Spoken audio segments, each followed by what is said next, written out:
दोस्तों आज की इस वीडियो में हम भारत के बंदरगाह से रिलेटेड इंपॉर्टेंट प्रश्न देखने वाले हैं। दोस्तों महत्वपूर्ण टॉपिक है एग्जाम के दृष्टिकोण से। इस वाली वीडियो की पीडीएफ चाहिए तो आपको फ्री में टेलीग्राम चैनल पे मिल जाएगी। आपको वहाँ पे जाके सब्सक्राइब करना है। अगर आप चैनल पे नए हो तो चैनल को जरूर सब्सक्राइब कर लेना, ठीक है। तो चलिए स्टार्ट कर लेते हैं। दोस्तों हमारा पहला प्रश्न है, भारत में कितने प्रमुख बंदरगाहें हैं। दोस्तों भारत में कितने हैं, तो बी ऑप्शन बी 13 है दोस्तों भारत में प्रमुख बंदरगाहें हैं, ठीक है। जिसमें से दोस्तों 3 तमिलनाडु में है, 13 में से 3 तमिलनाडु में है और ये मुख्य बंदरगाह है 13, मतलब बड़े वाले। छोटे 200 है और छोटे में से 48 महाराष्ट्र में आते हैं, ठीक है। कई जगह दोस्तों 53 भी बताए गए हैं, तो आपको याद रखना है, ठीक है।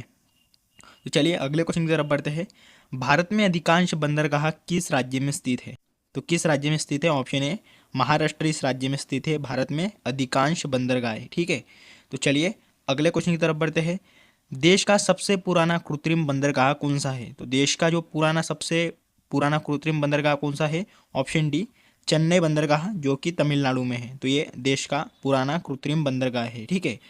अगला सवाल है, देश का सबसे गहरा बंदरगाह कौन सा है। दोस्तों देश का जो सबसे गहरा बंदरगाह है वो है ऑप्शन सी विशाखापट्टनम बंदरगाह जो कि आंध्र प्रदेश में आता है। दोस्तों इंपॉर्टेंट करके रख देना है आपको, ठीक है। ये कई बार एग्जाम में पूछा जा चुका है। चलिए अगले क्वेश्चन की तरफ हम बढ़ लेते हैं। तो भारत का सबसे बड़ा बंदरगाह कौन सा है। दोस्तों भारत का सबसे बड़ा बंदरगाह है मुंबई बंदरगाह जो कि महाराष्ट्र में आता है और महाराष्ट्र की राजधानी भी है मुंबई, ठीक है। अगला सवाल देख लेते हैं, किस बंदरगाह को मत्स्य पत्तन कहते हैं। तो ऐसा कौन सा बंदरगाह है जिसे मत्स्य पत्तन भी कहते हैं। दोस्तों इस सवाल का राइट आंसर है ऑप्शन डी तूतीकोरिन बंदरगाह जो कि तमिलनाडु के अंदर आता है, ठीक है। जैसे कि मैंने स्टार्टिंग में कहा था कि 13 में से दोस्तों 3 जो है ये तमिलनाडु में आते हैं। पारादीप बंदरगाह किस राज्य में स्थित है। दोस्तों पारादीप जो बंदरगाह है ये किस राज्य में स्थित है, ऑप्शन डी ओडिशा इस राज्य में स्थित है पारादीप बंदरगाह। तो चलिए अगले क्वेश्चन की तरफ बढ़ते हैं। कोचिन बंदरगाह किस राज्य में स्थित है। दोस्तों कोचिन बंदरगाह ये किस राज्य में स्थित है। तो इस सवाल का राइट आंसर है ऑप्शन बी केरल इस राज्य में स्थित है कोचिन बंदरगाह, ठीक है। ये भी आपको जरूर याद रखना है। चलिए अगले क्वेश्चन की तरफ बढ़ते हैं। ब्रिटिश ईस्ट इंडिया कंपनी द्वारा निर्मित भारत के सबसे पुराने काम करने वाले पत्तन का नाम बताइए। दोस्तों उसका नाम है ऑप्शन बी कोलकाता पत्तन, ठीक है। जो कि ब्रिटिश ईस्ट इंडिया कंपनी द्वारा निर्मित किया गया था। किस राज्य में अजिक्कल बंदरगाह स्थित है। दोस्तों अजिक्कल बंदरगाह किस राज्य में स्थित है। तो इस सवाल का राइट आंसर है ऑप्शन बी केरल इस राज्य में स्थित है, ठीक है। अगला सवाल है, कोलकाता बंदरगाह का नाम बदलकर इनमें से क्या किया गया है। ऑप्शन सी श्याम प्रसाद मुखर्जी बंदरगाह किया गया है कोलकाता बंदरगाह का नाम बदलकर, ठीक है। अगला सवाल है, निम्नलिखित में से ऐसा कौन सा बंदरगाह है भारत का जो एकमात्र नदी तटीय प्रमुख बंदरगाह है। तो इस सवाल का राइट आंसर है ऑप्शन सी कोलकाता बंदरगाह। अगला सवाल है, निम्नलिखित में से कौन सा भारतीय समुद्री बंदरगाह अन्य की तुलना में सुदूर दक्षिण में स्थित है। तो सुदूर दक्षिण में कौन सा स्थित है, ऑप्शन बी तूतीकोरिन, ठीक है। तूतीकोरिन ये तमिलनाडु के अंदर आता है। तो दोस्तों ये सुदूर दक्षिण में स्थित है। अगला सवाल है, निम्नलिखित में से कौन सा भारत का पहला हरित बंदरगाह है। दोस्तों भारत का पहला यहाँ पे हरित बंदरगाह आपको पूछा गया है। तो ऑप्शन बी हल्दिया, ठीक है। तो हल्दिया दोस्तों ये भारत का हरित बंदरगाह है। अगला सवाल है, किस बंदरगाह को पूर्वी भारत का प्रवेश द्वार कहा जाता है। तो ऐसा कौन सा बंदरगाह है जिसे पूर्वी भारत का प्रवेश द्वार के नाम से जानते हैं। तो ऑप्शन सी कोलकाता बंदरगाह को, ठीक है। इसको भारत का पूर्वी प्रवेश द्वार के नाम से जानते हैं। अगला सवाल है, भारत में बंदरगाह के नेतृत्व में औद्योगिकीकरण को बढ़ावा देने के लिए बुनियादी ढांचा विकास परियोजना का नाम क्या है। तो बुनियादी ढांचा विकास परियोजना का नाम क्या है, ऑप्शन ए सागरमाला नाम है। तो ये भी आपको याद रखना है। अगला सवाल देख लेते हैं, भारत में निम्नलिखित बंदरगाहों में से किसका नाम बदलकर दीनदयाल बंदरगाह कर दिया गया है। दोस्तों ऐसा कौन सा बंदरगाह है जिसका नाम दीनदयाल बंदरगाह कर दिया गया है, ऑप्शन डी कांडला, ठीक है। जो कि गुजरात के अंदर आता है कांडला बंदरगाह। तो ये इसका नाम दीनदयाल कर दिया गया है। तो अगला सवाल देख लेते हैं, निम्नलिखित में से कौन सा बंदरगाह भारत का प्रमुख लौह अयस्क निर्यातक बंदरगाह है। तो ऐसा निम्नलिखित में से ऐसा कौन सा बंदरगाह है जो कि भारत का प्रमुख लौह अयस्क निर्यातक बंदरगाह है। उसका नाम है ऑप्शन ए मोरमुगांव बंदरगाह जो कि गोवा के अंदर आता है दोस्तों, ठीक है। तो ये भारत का ऐसा बंदरगाह है जो लौह अयस्क निर्यातक बंदरगाह है, ठीक है। अगला सवाल देख लेते हैं, निम्नलिखित में से किस राज्य में 2 से अधिक प्रमुख बंदरगाह है। तो 2 से अधिक प्रमुख बंदरगाह किस राज्य में है, ऑप्शन डी तमिलनाडु इस राज्य में 3 बंदरगाह है 2 से अधिक, ठीक है। महाराष्ट्र में कितने हैं, तो 2 है महाराष्ट्र में बड़ों में से।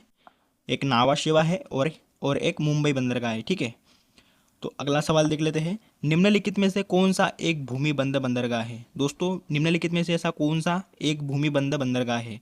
ऑप्शन ए विशाखापट्टनम, ये ऐसा बंदरगाह है जो कि भूमिबंध बंदरगाह है। ठीक है, तो अगला सवाल देख लेते हैं। भारत का सबसे नया बंदरगाह कौन सा है? पोर्ट ब्लेयर बंदरगाह। ठीक है, पोर्ट ब्लेयर बंदरगाह ये भारत का सबसे नया बंदरगाह है। अगला सवाल है, कौन सा बंदरगाह कार्गो हैंडलिंग के मामले में भारत में प्रथम स्थान पर है? दोस्तों यहाँ पे पूछा गया है कि कार्गो हैंडलिंग के मामले में भारत में प्रथम स्थान पर कौन सा बंदरगाह है? ऑप्शन डी कांडला बंदरगाह, जो कि गुजरात के अंदर आता है।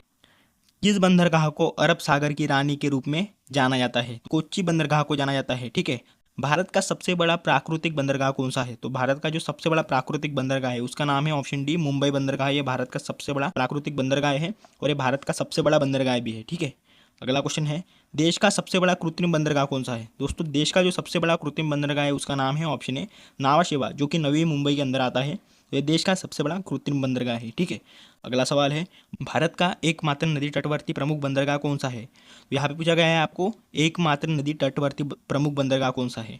ऑप्शन डी कोलकाता बंदरगाह। ये भारत का एकमात्र ऐसा बंदरगाह है जो कि नदी तटवर्ती प्रमुख बंदरगाह है। ठीक है, जो कि दोस्तों हुगली नदी के ऊपर बनाया गया है कोलकाता बंदरगाह। ठीक है, अगला सवाल है, चेन्नई बंदरगाह कहाँ पर स्थित है? दोस्तों ऑब्वियसली ये ऑप्शन सी तमिलनाडु के अंदर आता है चेन्नई, तो यहाँ पे ये स्थित है चेन्नई बंदरगाह। ठीक है, अगला सवाल है, देश का पहला कॉर्पोरेटीकृत बंदरगाह कौन सा है? तो देश का पहला कॉर्पोरेटीकृत बंदरगाह कौन सा है? ऑप्शन बी एन्नोर बंदरगाह, जो कि तमिलनाडु के अंदर आता है। ठीक है, दोस्तों तमिलनाडु की 3 बंदरगाह है, जैसे कि एन्नोर है, तुतीकोरिन है और चेन्नई बंदरगाह। ठीक है, अगला सवाल देख लेते हैं, विशाखापट्टनम बंदरगाह किस राज्य में आता है? तो विशाखापट्टनम बंदरगाह किस राज्य में आता है? ऑप्शन बी आंध्र प्रदेश इस राज्य में आता है विशाखापट्टनम बंदरगाह। ठीक है, अगला सवाल है, भारत का सबसे बड़ा कृत्रिम बंदरगाह कौन सा है? तो भारत का सबसे बड़ा कृत्रिम बंदरगाह है ऑप्शन ए जवाहरलाल नेहरू बंदरगाह। ये भारत का सबसे बड़ा कृत्रिम बंदरगाह है। ठीक है, अगला सवाल है, कांडला बंदरगाह किस राज्य में आता है? तो दोस्तों कांडला बंदरगाह ये ऑप्शन सी गुजरात इस राज्य में आता है। ठीक है,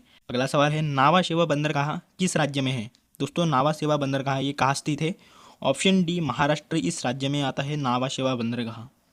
तो अगला सवाल है, पोर्ट ब्लेयर बंदरगाह कहाँ स्थित है? दोस्तों पोर्ट ब्लेयर बंदरगाह ये कहाँ स्थित है? ऑप्शन बी अंडमान निकोबार द्वीप पे स्थित है पोर्ट ब्लेयर बंदरगाह। न्यू मंगलोर बंदरगाह किस राज्य में स्थित है? न्यू मंगलोर ये ऑप्शन ए कर्नाटक इस राज्य में स्थित है न्यू मंगलोर। मार्मोगोवा दोस्तों बंदरगाह ये किस राज्य में स्थित है? ऑप्शन बी गोवा इस राज्य में स्थित है मार्मोगोवा बंदरगाह। अगला सवाल है, एन्नोर बंदरगाह किस राज्य में आता है? तो ऑप्शन सी तमिलनाडु इस राज्य में आता है एन्नोर बंदरगाह। कोलकाता हल्दिया बंदरगाह किस नदी पर स्थित है? तो ये किस नदी पर स्थित है? ऑप्शन बी हुगली इस नदी पर ये बनाया गया है कोलकाता हल्दिया बंदरगाह। ठीक है दोस्तों, उम्मीद करता हूँ कि आपको ये वीडियो अच्छा लगा होगा, तो चैनल को जरूर सब्सक्राइब कर लेना और ऐसे ही कंटेंट के साथ मिलते हैं अगले वाली वीडियो में।